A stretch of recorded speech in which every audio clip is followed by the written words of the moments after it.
Hello and welcome back after our little break, bringing you Empire Espresso from the Mythic Copi Cafe number 50.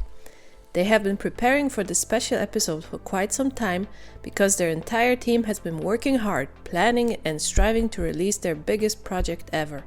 It's not just a racing game, it includes the player admin and the desktop launcher as well. There are numerous aspects involved in this initial release, which means that what follows should progress much faster and smoother.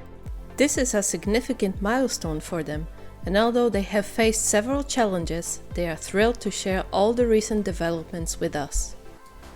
Now, moving on to a reoccurring topic of artificial intelligence and its integration.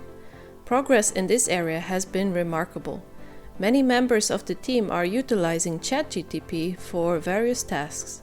While it proves to be helpful in some areas, it currently doesn't play a significant role in game development. Fortunately, they have an exceptional and efficient development team that stays ahead of the game before the world reaches a point where anyone can create games within minutes using artificial intelligence. However, they have been experimenting with using AI for coding and various other applications, which has improved their overall efficiency. It doesn't replace human input, but rather extends their capabilities. They still need to edit and modify, but it has proven advantageous in many ways. Rob was at the Cardano meetup in London. It's open to anyone in the community and organized by the Cardano Foundation. Frederick, the CEO of the foundation, and David Taylor were there, along with many others. It's a great opportunity to meet and connect. David Taylor mentioned in a Twitter space with Clay Nation that there will be 20 other Cardano events happening simultaneously this year alongside the Cardano Summit. Cornucopia's team met David several times before, and it seems like he attends most of the conferences. He has recently been promoted to the Chief Marketing Officer position, which might be significant. There are some new Discord channels to announce. One of them is a retro games channel where people can discuss and share memories about gaming from the past, starting from Pong to PlayStation and Commodore 64 in my case. Additionally, they will introduce a new channel for sharing content that users can enjoy, starting with desktop backgrounds, but not limited to those. You can use the PNG files to create overlays, memes, share on social media, or for your own marketing purposes. It's exciting to see what the community does with them. Now let's move on to some questions. When Cornucopias on Mac? Currently they have a small team, so they need to focus on one release at a time and ensure it's solid before considering other operating systems or platforms. They are building in Unreal Engine 5, therefore they have the capability to develop for Mac in the future. Once they have a solid PC game, they will bring more resources on board and compile it for Mac. They have experienced individuals on the team who can work on Mac development, but it will require a full team, including builders, developers, and support staff. As they continue to grow, they will establish a dedicated Mac department. While Mac is important to them, they are also working on their own technology and exploring additional software options that may come before Mac support. Unfortunately, they can't provide details at the moment. The bottom line is that they want to make cornucopias available to as many people as possible, but they have to work within certain business limitations and do their best given to the constraints they currently face. Next question is, who will be the first to pick land among all the mythic and legendary plot holders during the land grab? So, we have 5 different sizes of land: small, medium, large, epic, and copias, each with their own rarities including common, uncommon, rare, legendary, and mythic. All the mythic plots will be chosen simultaneously without any clashes. However, there will be a race among the different sizes where small mythic holders compete for small plots, followed by a set period before the legendary plots are available, and so on until we reach the common plots.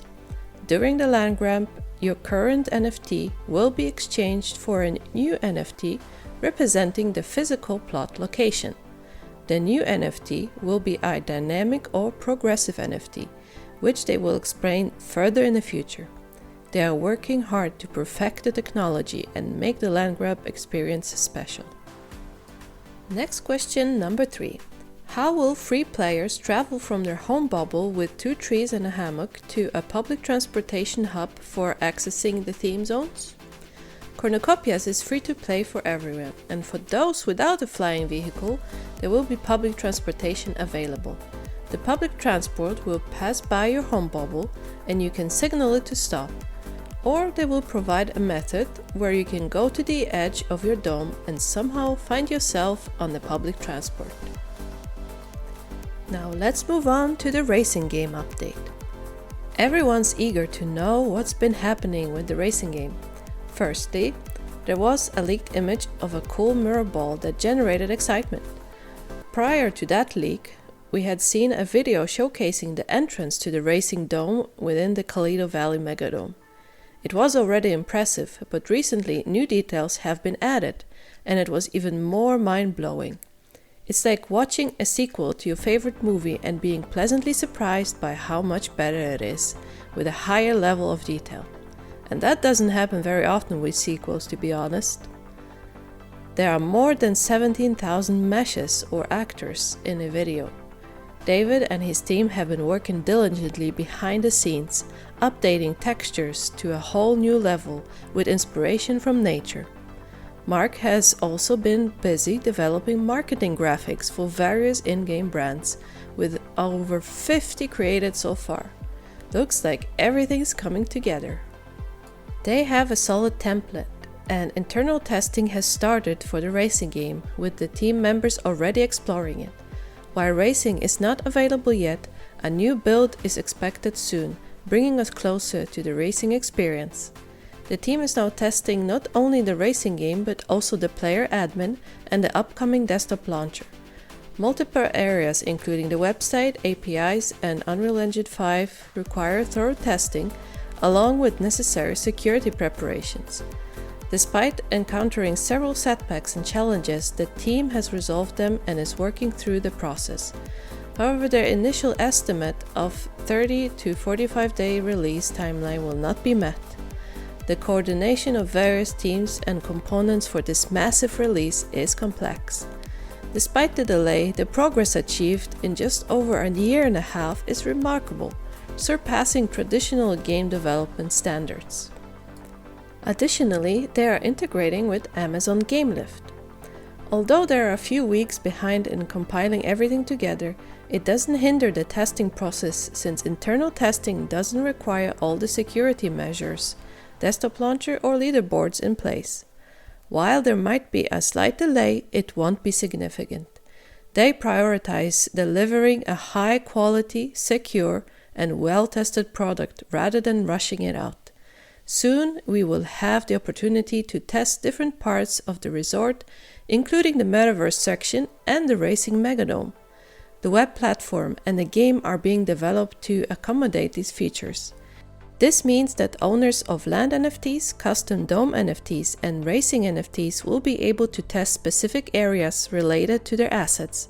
The player admin is being programmed to read users' Web3 wallets and determine their relevant assets, allowing for controlled testing scenarios. Testing will begin with mythic holders, followed by legendaries, gradually opening up for more participants based on feedback. Servers will be unlocked accordingly to accommodate the increasing number of testers. Eventually, they aim to have 60,000 people testing the game. As they continue building Solace, the functionality being tested in the metaverse will be transferred over. Features like fishing, climate, and NPC interactions will be included. This ensures a safe and efficient testing environment where issues can be resolved progressively. Although there may be a slight delay in public testing, they will provide video footage and images to keep the community engaged. They will offer glimpses of Solace without revealing too much, allowing us to experience and share the excitement. Now to the juiciest leak ever! We get a sneak peek at the next NPC characters, Laureen and Mythic Might, that looks a lot like Seven if you ask me. The avatars are all designed in-house. The video showcases the outer realm of Kalido Valley with mentions of a testing facility and multiplayer capabilities. This leak represents only a small portion of the overall content, but it is instrumental in speeding up the release of Solace and improving multiplayer functionality. The demo showcases the beauty of Solace, a gem floating in the sky within a massive dome. Hologram map with rolling hills and majestic rocky formations creating a remarkable landscape. It highlights the diverse activities available in the game beyond racing. A sneak peek of a cave is shared, with more details promised for next week. The graphics, lighting, and textures are incredibly realistic and immersive. There's so much more to explore in this massive megadome. They will show us different areas in upcoming Copi Cafe episodes. If you haven't already, go watch this video on YouTube and remember to put the quality settings on high. Get ready to be blown away. I call that a mic drop for all the fudders out there. Thank you for listening, and until next time.